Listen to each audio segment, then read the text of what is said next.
આપણે નીલ બોહરનો પરમાણુ નમૂનાનો વિશેની માહિતી ધ્યાનમાં રાખવાની છે કે નીલ બોહરે પરમાણુ નમૂનો જ્યારે રજૂ કર્યો ત્યારે તેમણે રુથરફોર્ડની જે મર્યાદાઓ હતી એ મર્યાદાઓને ધ્યાનમાં રાખી અને એના માટેના પરિણામો પ્રાપ્ત કર્યા કે શું એમાં સુધારો કરવો જોઈએ અને એ સુધારો વધારો કરી અને નીલ બોહર નામના વૈજ્ઞાનિકે પરમાણુના નમૂના ઉપર એમણે વિદ્યુત ચુંબકીય વિકિરણનો મારો ચલાવી અને એ પરમાણુ નમૂનાને એણે સાબિત કર્યો. જે મર્યાદાઓ હતી રુથરફોર્ડની એ ત્યાં સોલ્વ કરવા માટેનો પ્રયત્ન આ નીલ બોહર નામના વૈજ્ઞાનિકે કર્યો. હવે આ પ્રોબ્લેમ શું હતો કે જ્યારે જે થોમ્સન નામના વૈજ્ઞાનિકે પરમાણુને ગોળ કલ્પ્યો હતો, વર્તુળાકાર કલ્પેલો હતો, ગોળાકાર કલ્પ્યો હતો. જે થોમ્સને રજૂ કર્યું હતું કે પરમાણુની અંદર ધન વીજભારિત ધરાવતો પ્રોટોન અને ઋણ વીજભારિત ધરાવતો ઇલેક્ટ્રોન આખા પરમાણુમાં એક સરખી રીતે વહેંચાયેલો છે, આવી રજૂઆત કરી હતી. તદુપરાંત જે થોમ્સને એવું કહ્યું હતું કે પરમાણુની અંદર રહેલો પરમાણુનું દળ આખા પરમાણુમાં, સમગ્ર પરમાણુમાં એક સરખી રીતે વહેંચાયેલું છે, એવી રજૂઆત કરી હતી અને તેની ત્રિજ્યા 10⁻10 મીટર કલ્પી હતી. આ વાતને ધ્યાનમાં રાખી આપણા રુથરફોર્ડ નામના વૈજ્ઞાનિકે આ બાબતને જે થોમ્સનની બાબતને ધ્યાનમાં રાખી અને એના બે વિદ્યાર્થીઓ ગાઈગર અને માર્સ્ટન સહિત એમણે એ પરમાણુ નમૂના ઉપર આલ્ફા કિરણનો મારો ચલાવ્યો. આલ્ફા કિરણ ક્યાંથી ઉત્પન્ન થયું, ક્યાંથી આવ્યું આપણને ખબર છે. આલ્ફા કણ એ રેડિયો સક્રિય તત્વમાંથી પ્રાપ્ત કર્યું. આલ્ફા કણ કોને કહેવાય? તેનું સૂત્ર હતું હિલિયમ 2 4 અને 2+ ઉપર 2 વીજભાર ધરાવતા કણને આપણે આલ્ફા કણ કહીએ છીએ. એ આલ્ફા કણનો મારો એમણે 100 નેનોમીટર ધરાવતા સોનાના વરખ ઉપર પસાર કર્યું અને પસાર કરવાથી જે એમણે અનુમાન કર્યું હતું કે જે થોમ્સનના પરમાણુ નમૂનાને ધ્યાનમાં રાખીને કે ભાઈ આલ્ફા કણ પરમાણુ નમૂનાની નજીક જશે અને ત્યાંથી વિચલન પામશે, એની ગતિ ધીમી થશે અને વિચલન પામશે, આવું વિચાર્યું હતું. પરંતુ વાસ્તવમાં જ્યારે આલ્ફા કિરણ પસાર કર્યું ત્યારે બધા જ કિરણો પરમાણુ નમૂનાની આરપાર થઈ ગયા. એટલે એમણે જે થિંકિંગ કર્યું હતું, વિચાર્યું હતું અવલોકન પ્રાપ્ત કરવા માટે, એનાથી બિલકુલ અનઅપેક્ષિત પરિણામો પ્રાપ્ત થયા. જે અનઅપેક્ષિત પરિણામો પ્રાપ્ત થયા એને આધારે રુથરફોર્ડે એમણે એના અવલોકનો અને એની માહિતી મેળવી કે ભાઈ આ જે થોમ્સનના નમૂના કરતા વિપરીત પરિણામો મળ્યા, તેના વિપરીત પરિણામો આ છે. અને એમણે એ પરિણામોમાં એવી રજૂઆત કરી કે પરમાણુનું કેન્દ્ર બિલકુલ નાના ભાગમાં કેન્દ્રિત થયેલું છે, જેની પરમાણુની ત્રિજ્યા 10⁻15 મીટર નક્કી કરી, પરમાણુની ત્રિજ્યા 10⁻10 મીટર કહી અને એમણે એવું કહ્યું કે પરમાણુના કેન્દ્રની આસપાસ ઇલેક્ટ્રોન જે માર્ગ પર પરિભ્રમણ કરે છે એ કક્ષા એ નિશ્ચિત કક્ષા બતાવી રુથરફોર્ડે. એ કક્ષા કદી નિશ્ચિત ના હોઈ શકે, કારણ કે ઇલેક્ટ્રોન કોઈ પણ ઉર્જા મેળવી કે ગુમાવીને એની કક્ષા બદલી શકે છે. એ વર્તુળાકાર માર્ગ રજૂ કર્યો, એ ત્યાં એની મર્યાદા નીકળી. બીજી મર્યાદા એની વાત નીકળી તો રુથરફોર્ડે તેની જે બે સૂત્ર ગુરુત્વાકર્ષણ બળ એટલે કે સૂર્ય અને એની પાછળ જે ગ્રહો પરિભ્રમણ કરે છે, સૂર્યમંડળની વાત કરી અને સૂર્યમંડળને ધ્યાનમાં રાખી અને એનું જે ગુરુત્વાકર્ષણ બળની વાત હતી, એ ગુરુત્વાકર્ષણ બળનું સૂત્ર, ગાણિતિક સૂત્ર ગુરુત્વાકર્ષણ બરાબર G × m1m2/r² ને પરમાણુના સૂત્ર બરાબર Q1 Q2/r², K × Q1 Q2/r² સાથે ગાણિતિક સ્વરૂપે સામ્યતા બતાવ્યું. એ વાત ત્યાં એની મર્યાદા એ નીકળી. આ મર્યાદાને ધ્યાનમાં રાખી નીલ બોહરે એ પરમાણુ રુથરફોર્ડના નમૂનાને સુધારો કરી અને આપણે અહીંયા નીલ બોહરના પરમાણુ નમૂના તરફ જઈ રહ્યા છીએ એમને રજૂ કરવા માટે. તો હાજી,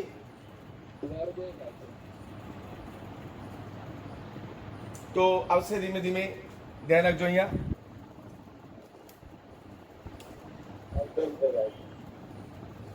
નીલ બોહરે જે રજૂઆત કરી ત્યારે નીલ બોહરે આપણને પહેલા સમજાવ્યું કે આ 2 માર્કનો પ્રશ્ન આપણને પૂછાય કે નીલ બોહરના પરમાણુ નમૂનાની રચના માટે નીલ બોહરે એના પરમાણુ નમૂનો જે રજૂ કરવાનો છે એ પરમાણુ નમૂનાની રચના માટે બરાબર બે વિકાસશીલ બાબતો જણાવો. 2 માર્ક્સનો પ્રશ્ન પૂછાય કે નીલ બોરના એના પરમાણુ નમૂનાની રચના કરવા માટે એને 2 વિકાસશીલ બાબતો કઈ 2 રજૂ કરી, 2 બાબતો રજૂ કરી એની વાત કરવાની છે. એ 2 બાબતો જ્યારે રજૂ કરીએ પહેલા એને શેનો ખ્યાલ રાખ્યો એની વાત કરવાની છે. તો ધ્યાન રાખજો, એમણે પહેલા વાત કરી કે દ્રવ્ય સાથે વિકિરણોની, દ્રવ્ય એટલે શું આપણને ખબર છે કે જે જગ્યા રોકે છે, જે વજન ધરાવે છે એને દ્રવ્ય કહેવાય.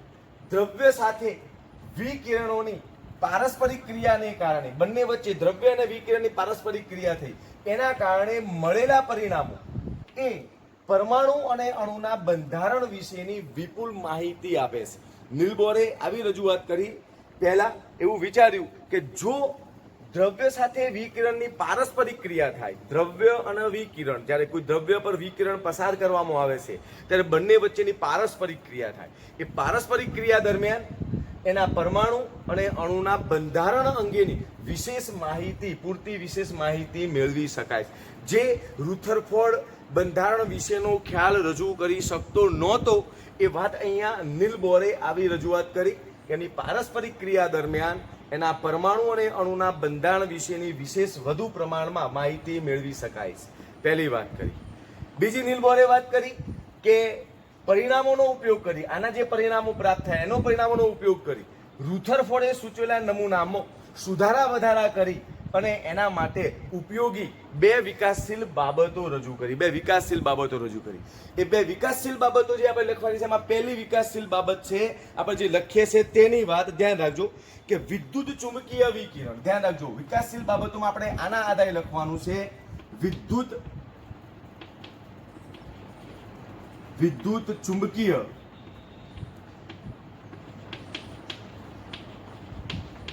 વિકિરણ દ્વૈત સ્વભાવ ધરાવે છે.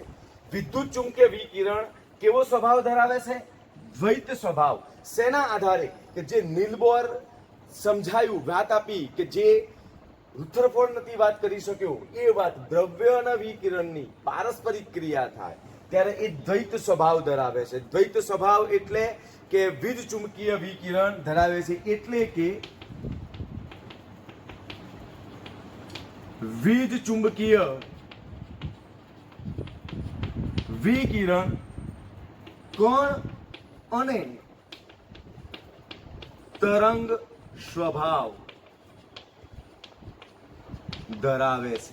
એટલે શું કહ્યું કે વિદ્યુત ચુંબકીય વિકિરણ એ દ્વૈત સ્વભાવ. તો દ્વૈત સ્વભાવ એટલે શું?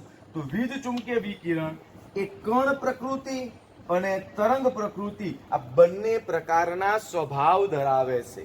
કણ પ્રકૃતિ અને તરંગ પ્રકૃતિ આ બંને પ્રકારના સ્વભાવ ધરાવે, જેને દ્વૈત સ્વભાવ કહેવામાં આવે છે. આ પહેલું એને વિકાસશીલ માહિતી આપી, 1 નંબર.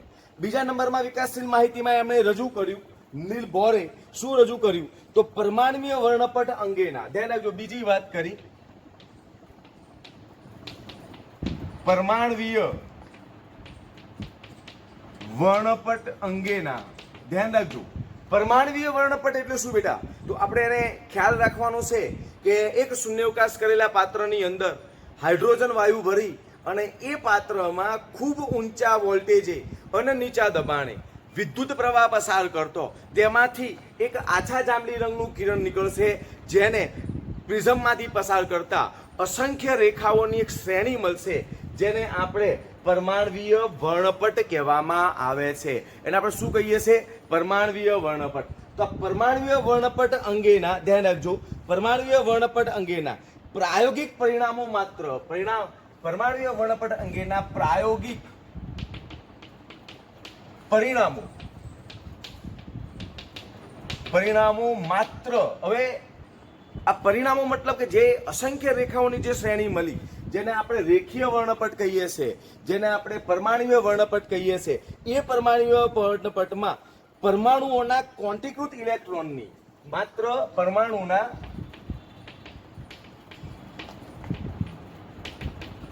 ક્વોન્ટીકૃત ઇલેક્ટ્રોનની ઉર્જા પરમાણુના ક્વોન્ટીકૃત ઇલેક્ટ્રોન એટલે પરમાણુઓ વર્ણપટની અંદર હાઇડ્રોજન વાયુ ભર્યો, એની ક્ષમતા પ્રમાણે ઉર્જાનું શોષણ કરી બાકીના ઉર્જાને ઉત્સર્જિત કરે છે. એ ઘટનાને ક્વોન્ટીકૃત ઇલેક્ટ્રોનની ઉર્જા, ક્વોન્ટીકૃત ઇલેક્ટ્રોનની ઉર્જાના શક્તિ સ્તર દ્વારા, ઉર્જાના સ્તર દ્વારા સમજાવી શકાય છે. આ બે બાબતો નીલ બોર નામના વૈજ્ઞાનિકે એનો જ્યારે પરમાણુ નમૂનો રજૂ કરે છે, એ પરમાણુ નમૂનો રજૂ કરતા પહેલા આ બે વિકાસશીલ બાબતોની એણે ચર્ચા કરી. બે વિકાસશીલ બાબતો કઈ? તો એક, વિદ્યુત ચુંબકીય વિકિરણ એ દ્વૈત સ્વભાવ ધરાવે છે. જે વીજ ચુંબકીય વિકિરણ એ કણ અને તરંગ આવા બે પ્રકારના સ્વભાવ ધરાવતું હોવાને કારણે એને દ્વૈત સ્વભાવ તરીકે ઓળખવામાં આવે છે, એને દ્વૈત સ્વભાવ કહેવાય. બીજી વિકાસશીલ બાબત શું કહી? કે જ્યારે પરમાણુય વર્ણપટ રજૂ કર્યો અને પરમાણુય વર્ણપટ અંગેના પ્રાયોગિક પરિણામોને આધારે પ્રાયોગિક પરિણામો મેળવ્યા અને એ પ્રાયોગિક પરિણામોમાં માત્ર પરમાણુની ક્વોન્ટીકૃત ઇલેક્ટ્રોન ઉર્જાના સ્તર દ્વારા એ પરમાણુય વર્ણપટ સમજાવી શકાય છે, એની ત્યાં રજૂઆત કરી. તો આ બે અગત્યની જે વિકાસશીલ બાબતો જ્યારે નીલ બોરે રજૂ કરી, ત્યાર પછી પાછો પ્રશ્ન થયો કે ભાઈ તમે આ બે વિકાસશીલ બાબતો કઈ? હાજી બરાબર, તો આવી જશે બેટા, વિડીયો દ્વારા પણ તમે પછી જોઈ શકશો. અત્યારે હું વાત કરું છું, જુઓ, આવી જશે નીટના કારણે. હવે આ વિકાસશીલ જે બે બાબતો રજૂ કરી, એ વિકાસશીલ બે બાબતો રજૂ કરી ત્યારે એમણે જે દ્વૈત સ્વભાવની જે વાત કરી, દ્વૈત સ્વભાવમાં જે આપણે સ્પષ્ટતા કરી કે તરંગ સ્વભાવ, તો તરંગ સ્વભાવ વિશે નીલ બોર નામના વૈજ્ઞાનિકે તરંગ સ્વભાવ એટલે શું ધ્યાન રાખજો. આપણે આવો એક બીજો 2 માર્કનો પ્રશ્ન પૂછાય કે આપણે અહીંયા નીલ બોરે એની બે અગત્યની જે વાતો કરી દીધી, આ બે અગત્યની બાબતમાં દ્વૈત સ્વભાવની ચર્ચા કરી દીધી કે કણ અને તરંગ. તો સાહેબ તરંગ એટલે શું? તરંગ પ્રકૃતિ એટલે શું એની વાત કરવાની છે. અને તરંગ પ્રકૃતિ એટલે શું સમજાવો અને તેની લાક્ષણિકતાઓ જણાવો, આમ પ્રશ્ન પૂછાય તો 3 માર્ક્સનો પ્રશ્ન અહીંયા રજૂ કરી શકીએ છે. તો અહીંયાથી આપણો 2 માર્કનો પ્રશ્ન એક અહીંયા આ રીતે પૂરો થયો. આના આધારે બીજો એક નવો પ્રશ્ન અહીંયા રજૂ કરવા જઈ રહ્યો છું, જે 3 ગુણમાં પૂછાય છે કે તરંગ પ્રકૃતિ એટલે શું?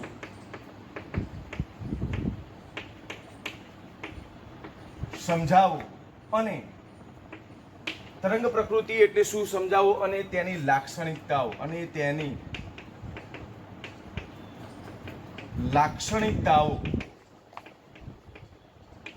લખો અને તેની લાક્ષણિકતાઓ. તો આ રજૂ કેમ કરવું પડ્યું? તો ધ્યાન રાખજો, એટલા માટે કે જ્યારે કણ એ દ્વૈત સ્વભાવ ધરાવે છે, વીજ ચુંબકીય વિકિરણ દ્વૈત સ્વભાવ શબ્દ વાપર્યો ત્યારે કણ વિશેની વાત ખ્યાલ છે, પણ તરંગ એટલે શું તો એની વાત અહીંયા સમજવી જરૂરી છે. તો એની વાત સમજવા માટે મેક્સવેલ નામના વૈજ્ઞાનિકે, ધ્યાન રાખજો આન્સરમાં આપણે વાત લખીએ છીએ જેમ્સ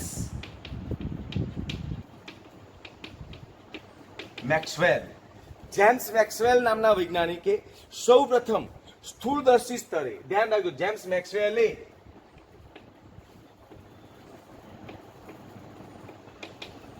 રજૂ કર્યું કે ભાર ધરાવતા, વજન ધરાવતા, દળ ધરાવતા સ્તર એટલે કે સ્થૂળ સ્તર,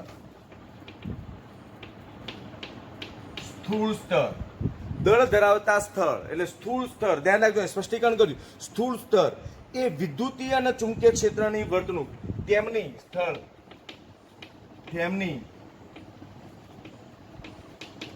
ચુંબકીય અને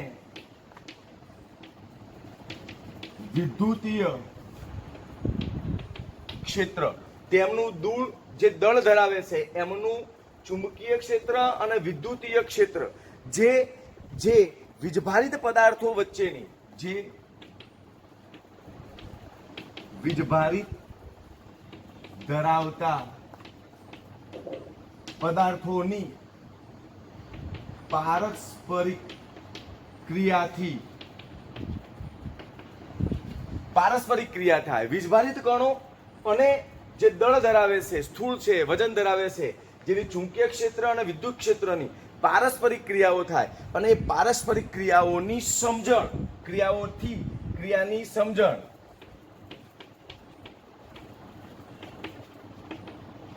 આપી. કોણે આપી? જેમ્સ મેક્સવેલે. જેમ્સ મેક્સવેલે શું કહ્યું કે કોઈ સ્થૂળ પદાર્થ છે, દળ ધરાવશે, વજન ધરાવતો પદાર્થ છે, તે વજન ધરાવતો પદાર્થ કે જે વિદ્યુત ચુંબકીય ક્ષેત્ર ધરાવે છે, વિદ્યુત ક્ષેત્ર ધરાવે છે, જે ચુંબકીય ક્ષેત્ર ધરાવે છે, તેની પારસ્પરિક ક્રિયા કોની સાથે થાય છે? તો વીજ ભારિત કણ સાથે થાય છે, વીજભાર ધરાવતા પદાર્થ સાથે થાય છે. તેની સાથે થવાની ક્રિયાની સમજણ એ જેમ્સ મેક્સવેલ નામના વૈજ્ઞાનિકે રજૂ કરી. એમણે એવું રજૂ કર્યું કે વીજભારિત કણો જ્યારે પ્રવેગિત ગતિ કરે છે, એમણે આ બાબતને આધારે એવું કહ્યું કે વીજભારિત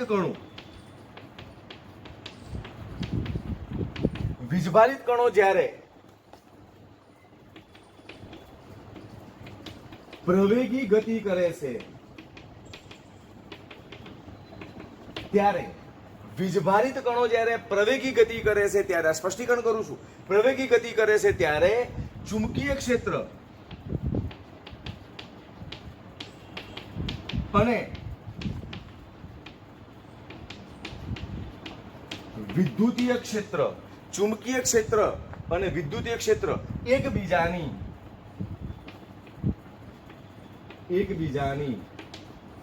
લંબ હોય છે. એકબીજાની ક્યાં હોય છે? લંબ.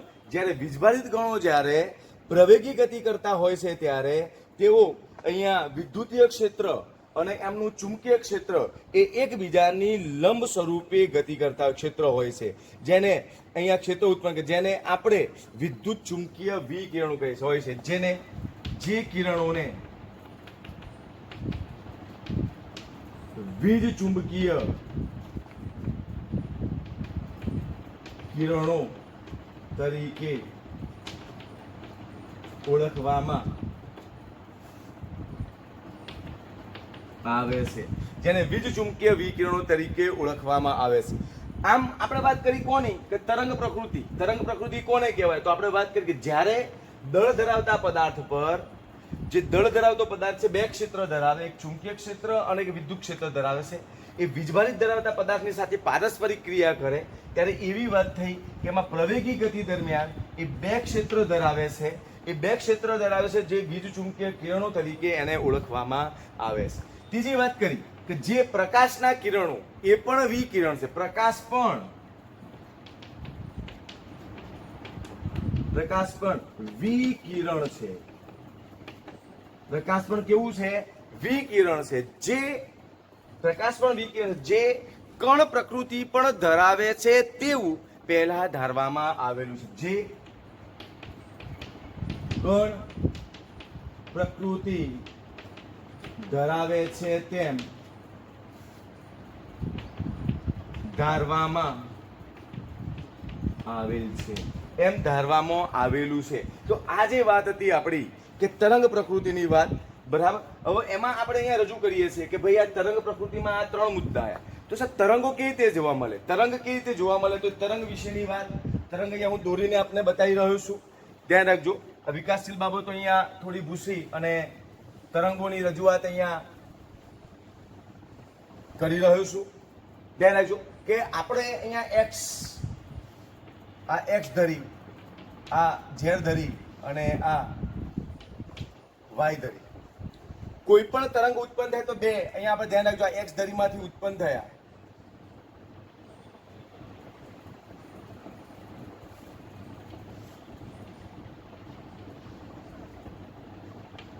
એક્સ, આ જે ધરી પર ઉત્પન્ન થયો બે પ્રકારના કિરણો, એક અહીંયા અને એક ઝેડમાંથી ઉત્પન્ન થાય. ધ્યાન રાખજો.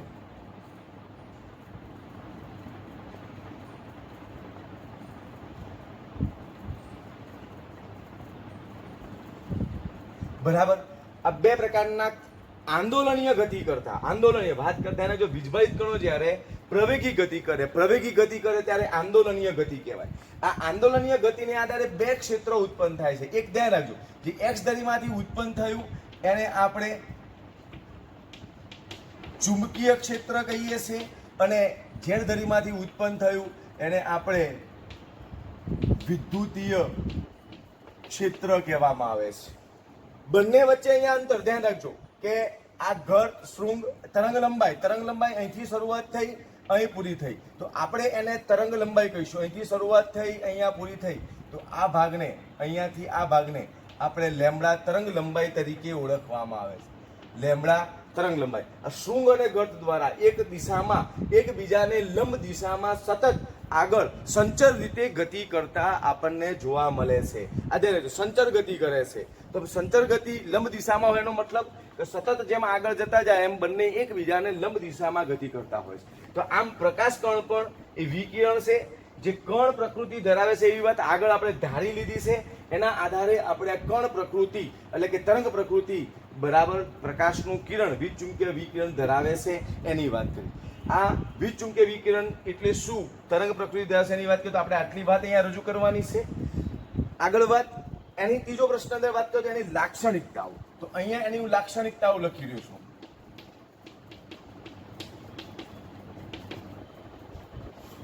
લાક્ષણિકતાઓ, તેની લાક્ષણિકતાઓ કઈ?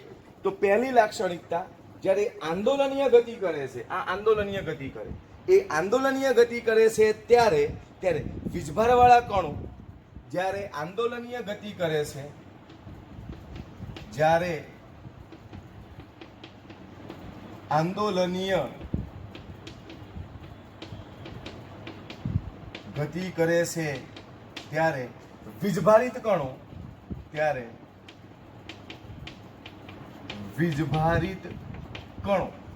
જ્યારે આંદોલનીય ગતિ કરે ત્યારે વીજભારિત કણો એ શું કરે છે? તો એ બંને ક્ષેત્ર, વિદ્યુતીય ક્ષેત્ર, વીજચુંબકીય ક્ષેત્ર,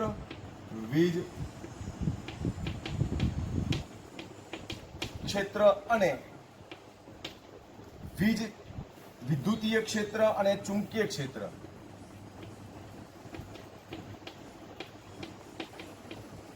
અને ચુંબકીય ક્ષેત્ર એકબીજાની લંબ દિશામાં સ્પષ્ટીકરણ કર્યું. એકબીજાની લંબ દિશામાં સંચરણની દિશાને પણ લંબ હોય છે. લંબ દિશામાં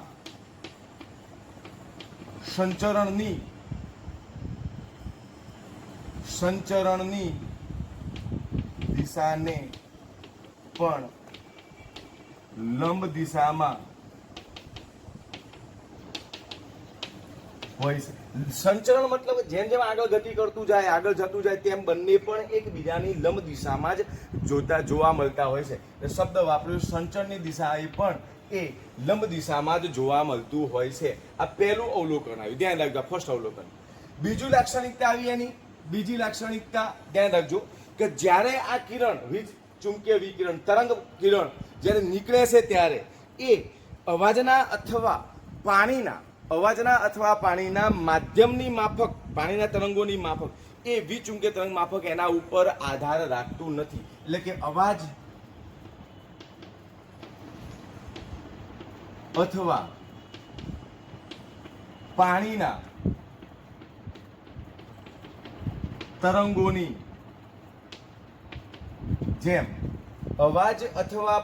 તરંગોની જેમ વીજચુંબકીય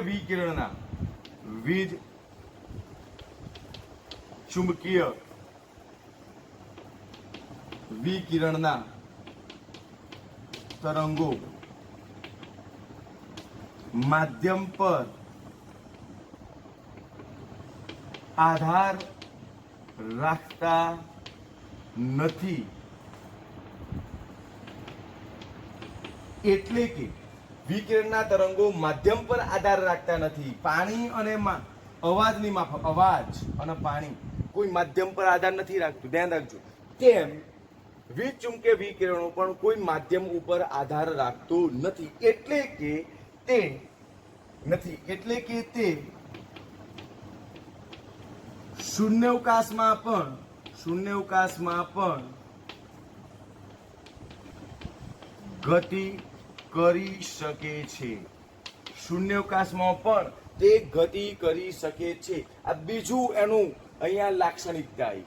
પહેલી લાક્ષણિકતા હતી કે જ્યારે કોઈ તરંગ આંદોલનીય ગતિ કરતું હોય ત્યારે તે વિદ્યુતીય ક્ષેત્ર અને ચુંબકીય ક્ષેત્ર જે બંને એકબીજાની લંબ દિશામાં જ ગોઠવાયેલા હોય છે, એકબીજાની લંબ દિશામાં જ ગોઠવાયેલા હોય છે. એ લંબ દિશામાં જ એ સંચરણની દિશા તરફ આગળ વધતા હોય છે. આ પહેલી વાત. બીજી વાત કે જ્યારે અવાજ અથવા પાણીના તરંગોની જેમ વીજ ચુંબકીય વિકિરણના તરંગો પણ માધ્યમ પર આધાર રાખતા નથી, કોઈ પણ માધ્યમ પર એ આધાર રાખતા નથી. એટલે કે તે શૂન્યાવકાશમાં પણ ગતિ કરી શકે છે. એની વાત અહીંયા રજૂ કરી. આ બીજી વાત આવી. ત્રીજી વાત અહીંયા ધ્યાન રાખજો કે આ અહીંયા વાત ત્રીજી કે આવી રીતે વીજ ચુંબકીય તરંગો ઘણા બધા પ્રકારના, આ વાત ઇમ્પોર્ટન્ટ, આઈએમપી, વીજ ચુંબકીય કિરણો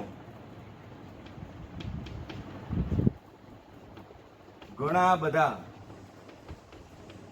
પ્રકારના, વીજ ચુંબકીય વિકિરણો ઘણા બધા પ્રકારના ધ્યાન રાખજો, ઘણા બધા પ્રકારના જોવા મળે છે. અહીંયા વાત આવી કે ભાઈ આ વીજ ચુંબકીય વિકિરણો છે, બરાબર, તરંગ પ્રકૃતિની લાક્ષણિકતામાં કે ઘણા બધા પ્રકારના છે જે એકબીજાથી, ઘણા બધા પ્રકારના છે જે એકબીજાથી આવૃત્તિ અથવા તરંગ લંબાઈથી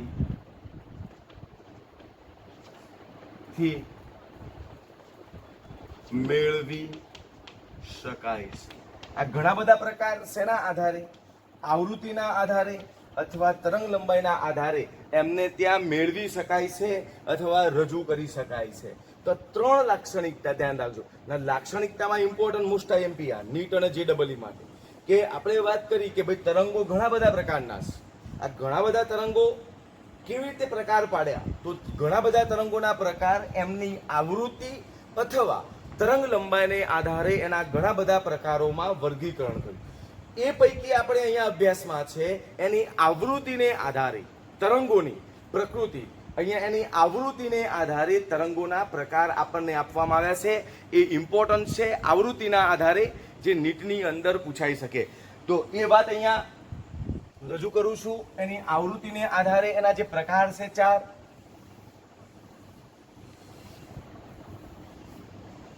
એની આવૃત્તિને આધારે એના પ્રકાર જે રજૂ કર્યા છે એની વાત તમને કરવા જઈ રહ્યો છું.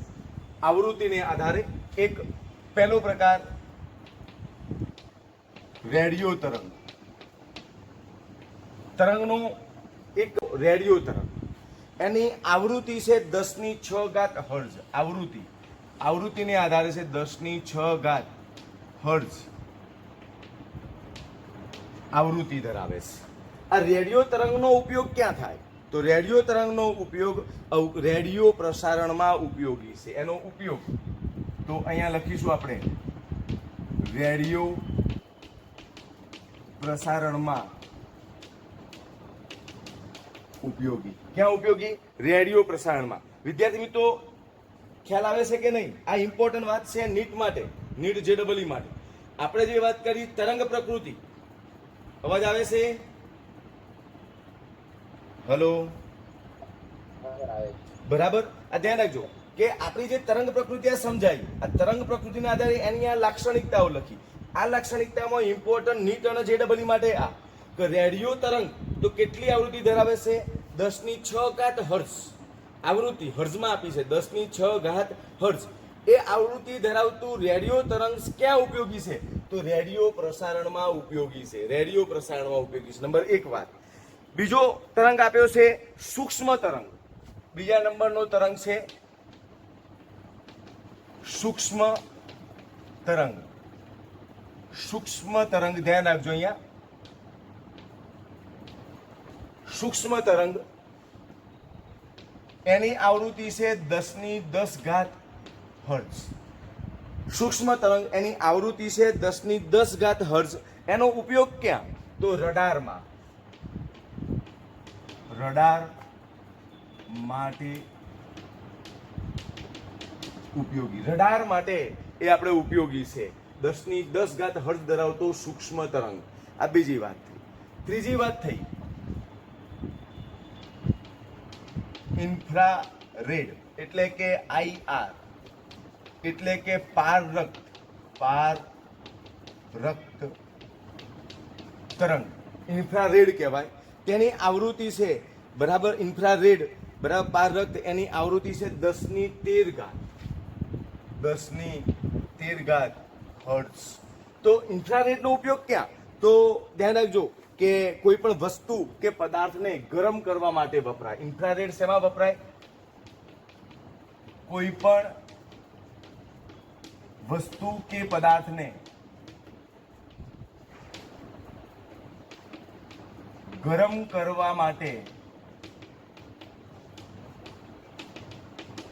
કરવા માટે ઉપયોગી છે. કોઈ પણ વસ્તુ કે પદાર્થને ગરમ કરવા માટે આ ઇન્ફ્રારેડ IR પારરક્ત તરંગ 10 હર્ટ્ઝ વાળું વપરાય છે. અને ચોથું તરંગ બરાબર જે અલ્ટ્રાવાયોલેટ પારજાંબલી કિરણ.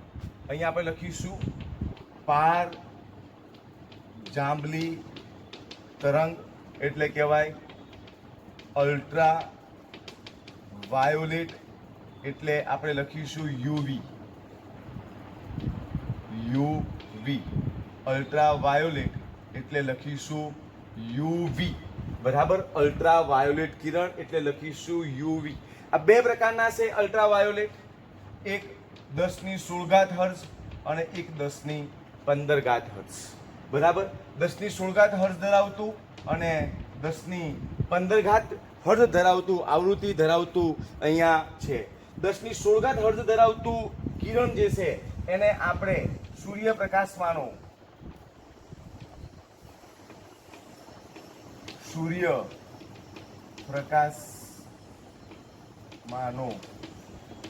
એક ઘટક જે 1016 હર્ટ્ઝ ધરાવે છે. આ પારજાંબલી અલ્ટ્રાવાયોલેટ અથવા સૂર્યપ્રકાશ આવો શબ્દ આપણે કાર્બનિક રસાયણની અંદર જ્યારે ઇક્વેશનો પરિવર્તનો લખીએ છીએ ત્યારે પરિવર્તનોમાં તીર ઉપર આવું લખીએ છીએ સૂર્યપ્રકાશની હાજરી. ક્લોરિનેશન કરો તો સૂર્યપ્રકાશની હાજરી. કોઈ પણ પદાર્થ હોય ક્લોરિનેશન કરો તો સૂર્યપ્રકાશની હાજરી કરો એટલે અલ્ટ્રાવાયોલેટ અણુ. એટલે કે સૂર્યપ્રકાશ એટલે કેટલા હર્ટ્ઝની આવૃત્તિ પદાર્થ પર પડે છે? 1016 હર્ટ્ઝ એ આવૃત્તિ ધરાવતો પદાર્થ એના પર પડે છે, પ્રક્રિયા થાય છે અને આગળ એનું આપણને પરિણામે છે નિપજમાં. ઓકે, એવું અલ્ટ્રાવાયોલેટ જો 1015 હર્ટ્ઝ હોય તો એ કેવું છે? તો દ્રશ્યમાન કિરણ છે.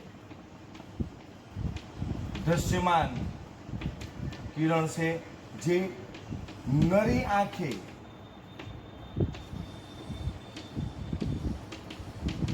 જોઈ શકાય છે. જે નરી આંખે જોઈ શકાય છે. તો આમ જે વાત હતી કે આપણું આ કોષ્ટક, આ જે કોષ્ટક છે બ્લર દેખાય છે બેટા. હા, પણ હવે શું કરું કે ટેકનિકલી પ્રોબ્લેમ હશે નેટમાં કે એમ.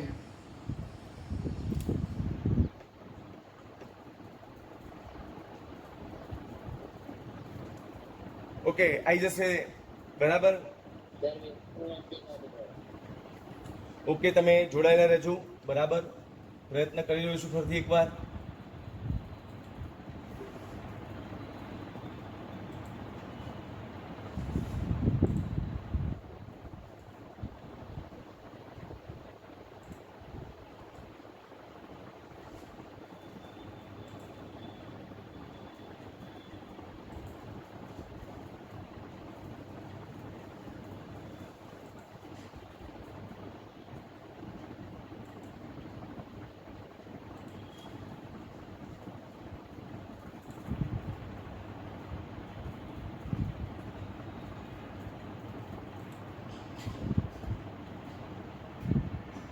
હવે કેવું દેખાય છે મને કહેજો.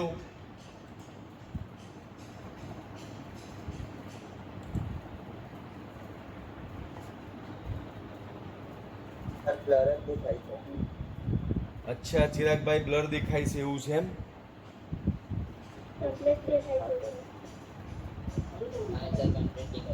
ઓકે, ચલો ધ્યાન રાખજો. તો આવો પ્રશ્ન 3 માર્ક્સમાં પૂછાય. હા બસ હવે મારી વાત ધ્યાનમાં રાખજો બેટા કે આવો પ્રશ્ન 3 માર્ક્સની અંદર પૂછાય. પ્રશ્ન કેવો કે તરંગ પ્રકૃતિ એટલે શું અથવા વીજ ચુંબકીય વિકિરણ તરંગ પ્રકૃતિ સમજાવે છે, સમજાવો અને તેની લાક્ષણિકતાઓ લખો. 3 માર્કનો પ્રશ્ન રિટર્નમાં પૂછાય.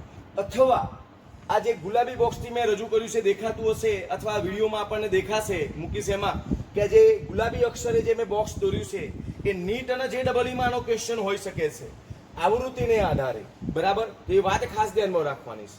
એની લાક્ષણિકતાઓ જણાવો. તો આ ફરતી વાત હું કરી રહ્યો છું કે જ્યારે જેમ્સ મેક્સવેલ નામના વૈજ્ઞાનિકે રજૂ કર્યું, મેક્સવેલ નામના વૈજ્ઞાનિકે એવું રજૂ કર્યું કે જે દળ ધરાવતો પદાર્થ છે, હા દળ ધરાવતો પદાર્થ છે, દળ ધરાવતો જે કણ છે સ્થૂળ પદાર્થ, એમની ચુંબકીય અથવા વિદ્યુતીય ક્ષેત્ર જે વીજભારિત કણોના અને એની પારસ્પરિક ક્રિયામાં આવે છે ત્યારે એના વિશેની સમજણ આ મેક્સવેલ નામના વૈજ્ઞાનિકે રજૂ કરી. એટલે એમ કહે છે કે જે દળ ધરાવતો પદાર્થ છે એ દળ ધરાવતા પદાર્થની અંદર 2 ક્ષેત્રો ઉત્પન્ન થાય છે, એક ચુંબકીય ક્ષેત્ર અને એક વિદ્યુતીય ક્ષેત્ર, જે અહીંયા આકૃતિ દ્વારા દર્શાવ્યું છે.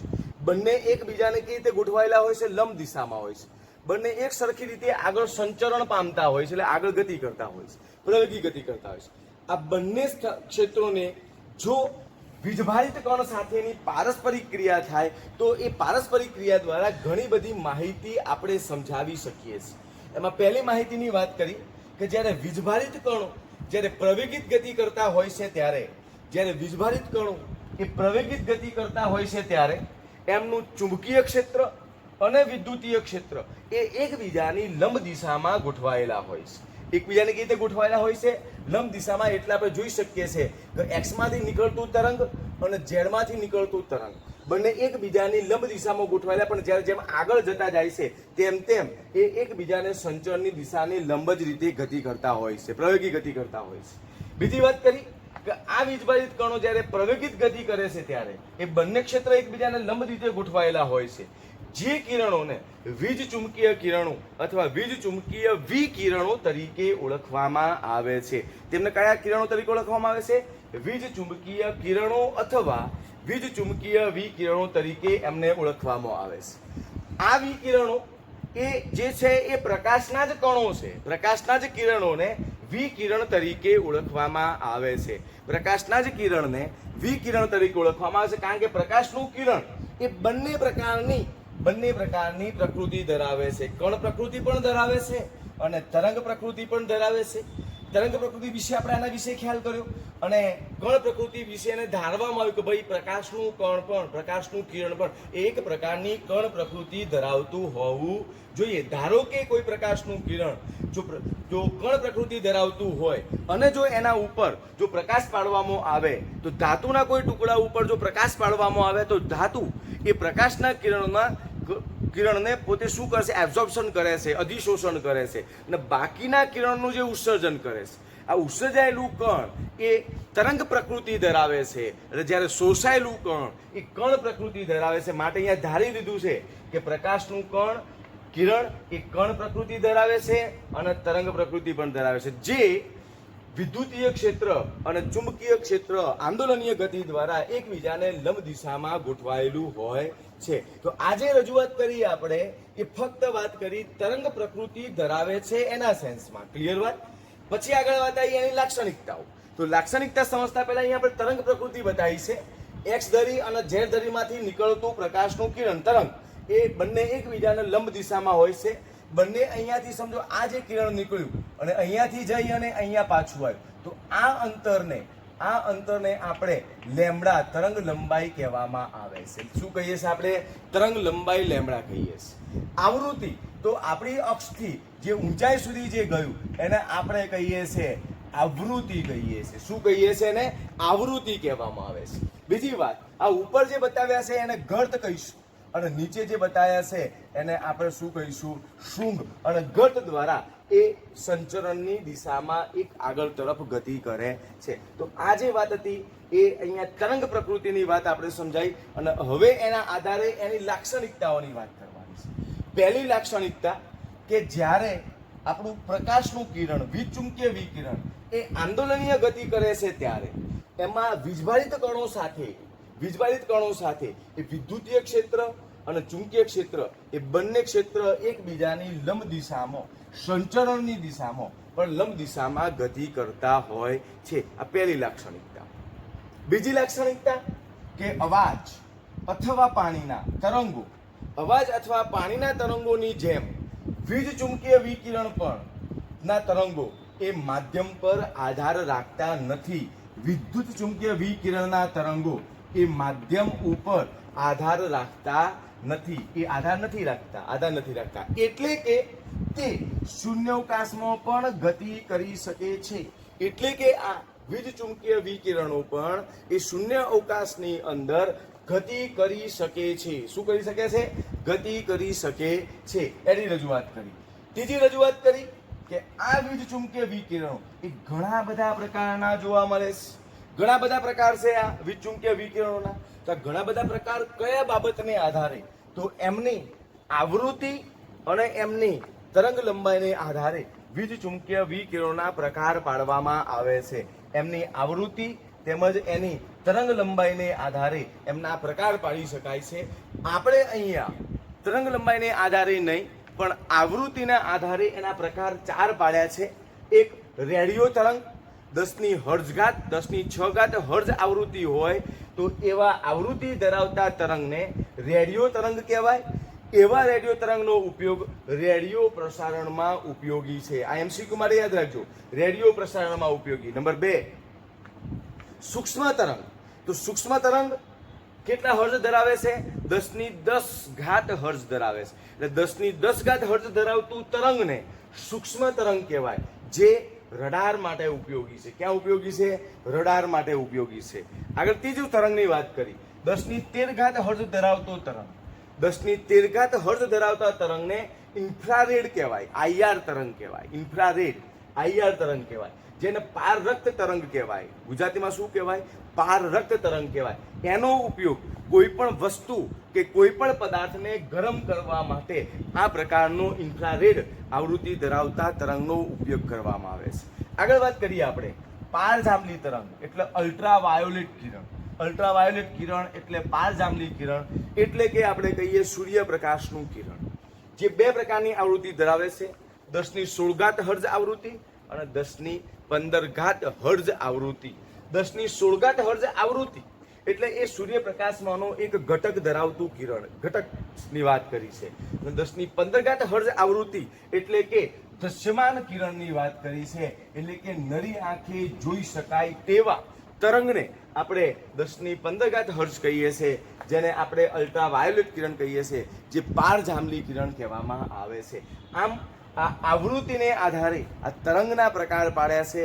એ તરંગના પ્રકાર આપણે યાદ રાખવાના છે, પરીક્ષા માટે ખૂબ જ ઉપયોગી છે.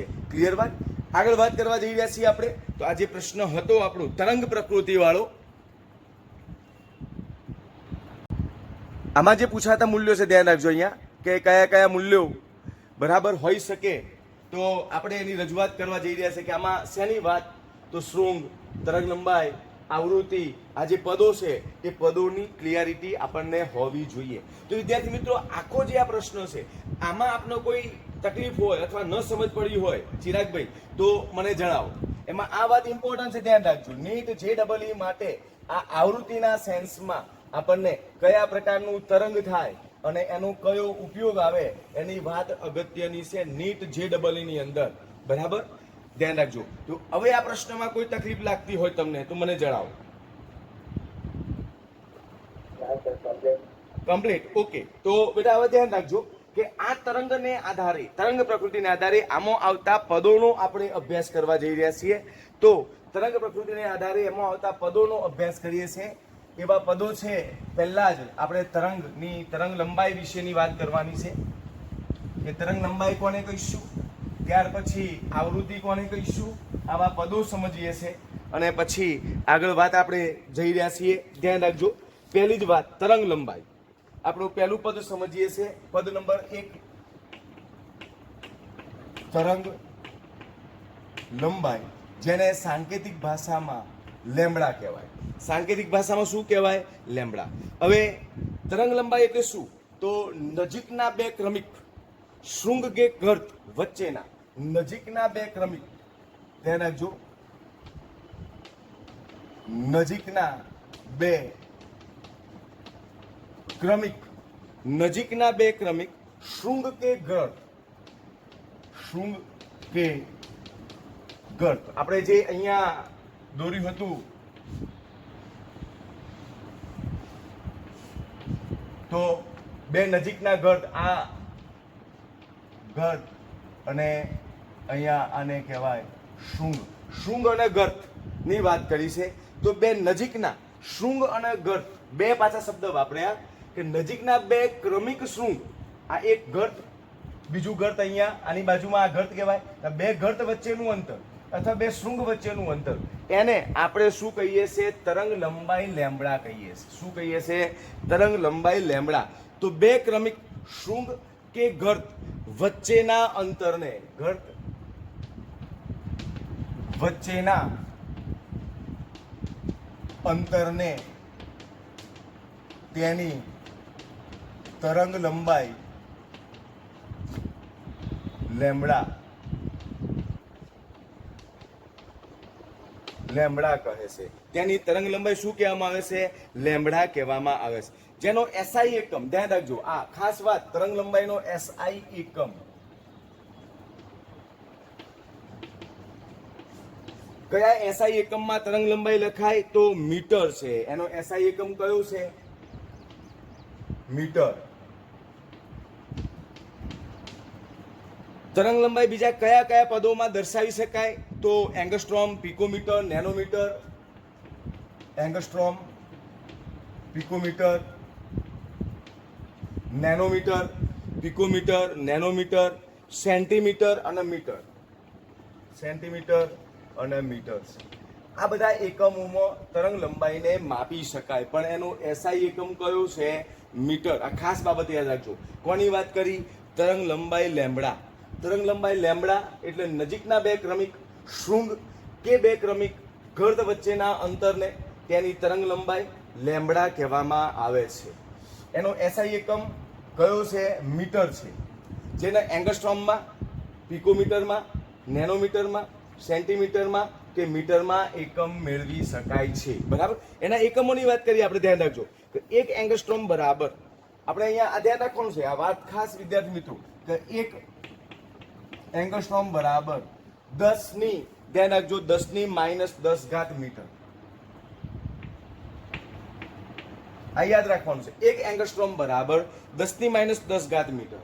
એક પિકોમીટર બરાબર, એક પિકોમીટર બરાબર 10 ની -12 ઘાત મીટર. 10 ની -12 ઘાત મીટર. એક નેનોમીટર બરાબર, એક નેનોમીટર ધોરણ 10 માં ભણી ગયા, 10 ની -9 ઘાત મીટર.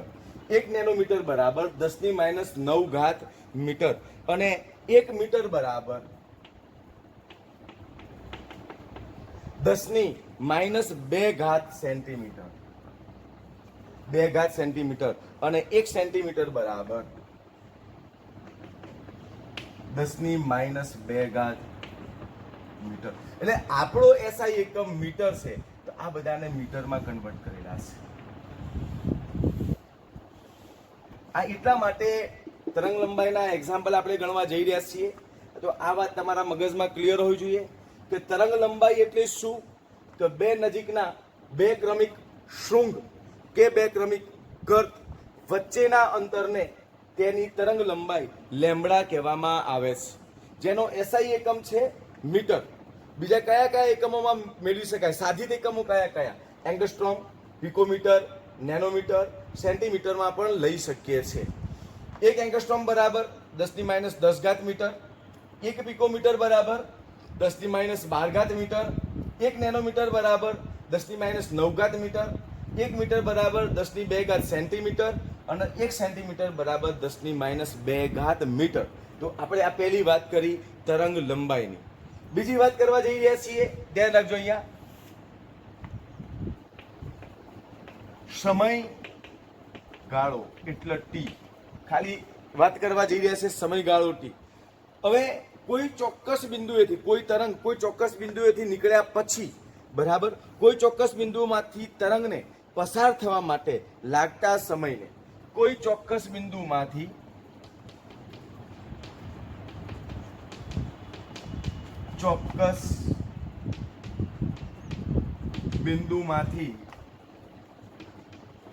પસાર થવા માટે લાગતા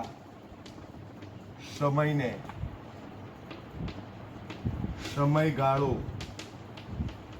T કહે છે. અથવા સમયગાળો એટલે શું? કોઈક એક ચોક્કસ બિંદુમાંથી પસાર થવા માટે લાગતા સમયને તેનો સમયગાળો T કહેવામાં આવે છે. અથવા આવૃત્તિના વ્યસ્તને સમયગાળો T કહે છે. આવૃત્તિના વ્યસ્તને અથવા આવૃત્તિના વ્યસ્તને સમયગાળો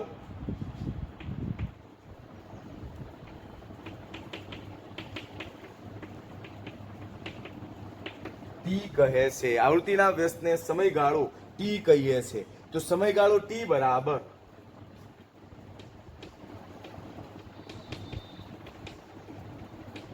વ્યસ્ત 1/v આવૃત્તિ, બરાબર, એના દ્વારા દર્શાવી શકાય છે.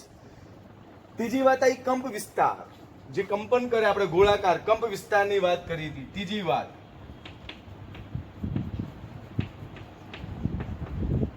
કંપ વિસ્તાર. તો કંપ વિસ્તાર કોને કહેવાય? શૃંગની ઊંચાઈ અથવા ઘટની ઊંડાઈને, શૃંગની ઊંચાઈ, શૃંગ અને ઘટ આપણે વાત કરી.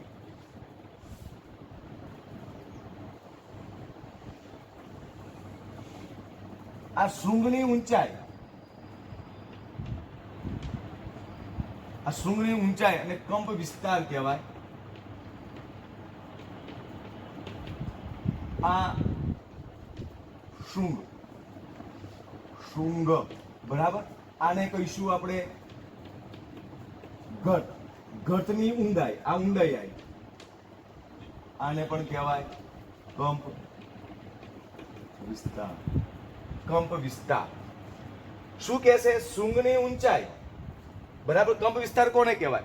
શૃંગની ઊંચાઈ કે ઘટની ઊંડાઈને કંપ વિસ્તાર કહેવામાં આવે છે. શૃંગની ઊંચાઈ અથવા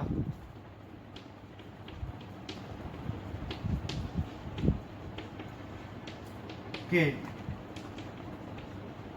ઘટની ઊંડાઈને, શૃંગની ઊંચાઈ કે ઘટની ઊંડાઈને કંપ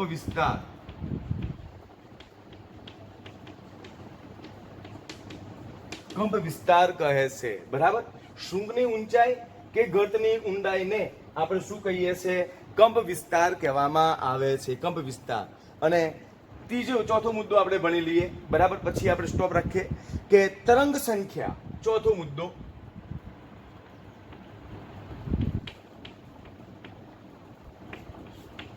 તરંગ સંખ્યાને આપણે વિબાદ આપણે કહીએ છીએ. તરંગ સંખ્યા કોને કહેવાય? 1 સેન્ટીમીટરમાં રહેલા તરંગોની સંખ્યાને, 1 સેન્ટીમીટરમાં રહેલા, આપણે અહીંયા લખીએ 1 સેન્ટીમીટરમાં રહેલા તરંગોની સંખ્યાને 1 સેન્ટીમીટરમાં રહેલા તરંગોની સંખ્યાને તરંગ સંખ્યા કહે છે. સંખ્યાને તરંગ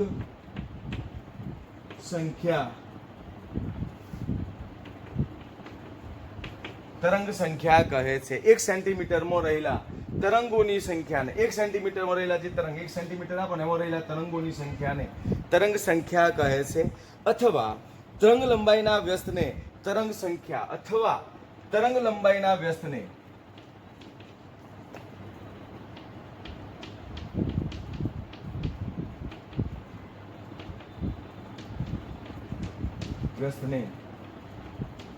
તરંગ સંખ્યા કહેવામાં આવે છે.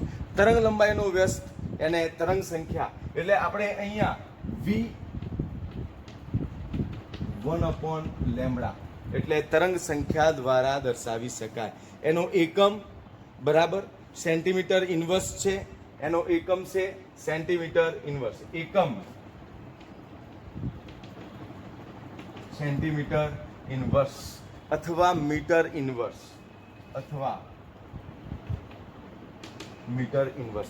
તો આપણે અહીંયા આવા કેટલા પદોનો અભ્યાસ કર્યો? 4 પદો. તરંગની પ્રકૃતિને આધારે પહેલા તરંગ લંબાઈ. તરંગ લંબાઈ શું કહીશું આપણે? નજીકના બે ક્રમિક શૃંગ. તો શૃંગ આપણા આવી રહ્યા, તો આ એક શૃંગ અને બે શૃંગ, તો આ વચ્ચેના અંતરને, બે શૃંગ ક્રમિક શૃંગ વચ્ચેના અંતરને તરંગ લંબાઈ. બે ક્રમિક શૃંગ વચ્ચેના અંતરને તરંગ લંબાઈ. આ એક શૃંગ અને બીજું શૃંગ, આ બંને વચ્ચેનું જે અંતર છે, ધ્યાન રાખજો. આ વિદ્યાર્થી મિત્રો, આ છે એને લેમ્બડા કહેવાય. તરંગ લંબાઈ લેમ્બડા તરીકે ઓળખવામાં આવે છે. એકમ મીટર છે બરાબર, એસઆઈ એકમ. બીજા છે સાદિત એકમો. કયા છે એની વાત. સમયગાળો એટલે ટી. તો કોને કહેવાય? કોઈ ચોક્કસ બિંદુમાંથી પસાર થવા માટે, કોઈ ચોક્કસ બિંદુમાંથી પસાર થવા માટે લાગતા સમયને એનો સમયગાળો ટી કહેવામાં આવે છે. અથવા આવૃત્તિના વ્યસ્તને સમયગાળો ટી કહીએ છીએ. એટલે સમયગાળો ટી બરાબર 1 આવૃત્તિ v. ધ્યાન રાખજો. કંપ વિસ્તાર, શૃંગની ઊંચાઈ અને ગર્તની ઊંડાઈ. શૃંગની ઊંચાઈ કે ગર્તની ઊંડાઈને કંપ વિસ્તાર કહેવામાં આવે છે. અથવા તરંગ લંબાઈના વ્યસ્તને તરંગ સંખ્યા કહેવામાં આવે છે. અહીંયા તરંગ સંખ્યા, કંપ વિસ્તાર ખ્યાલ આવી ગયો. પછી આવ્યો તરંગ સંખ્યા. તો તરંગ સંખ્યા એકમ મીટર ઇન્વર્સ સેન્ટીમીટર ઇન્વર્સ. 1 સેન્ટીમીટરમાં રહેલા તરંગોની સંખ્યાને તરંગ સંખ્યા અથવા તરંગ લંબાઈના વ્યસ્તને તરંગ સંખ્યા કહેવામાં આવે છે. તો આ પદો આપણે ખ્યાલ હોવા જોઈએ. આનાથી આગળ આપણે જોવાના છીએ બરાબર આવતીકાલે, અને પછી એના આધારે એક્ઝામ્પલ લઈશું, કાં તો આપણે એની આગળ થિયરી જોઈશું કે જેથી આપણને વધુ ખ્યાલ આવે. તો આ પદોમાં કોઈને તકલીફ હોય એવું?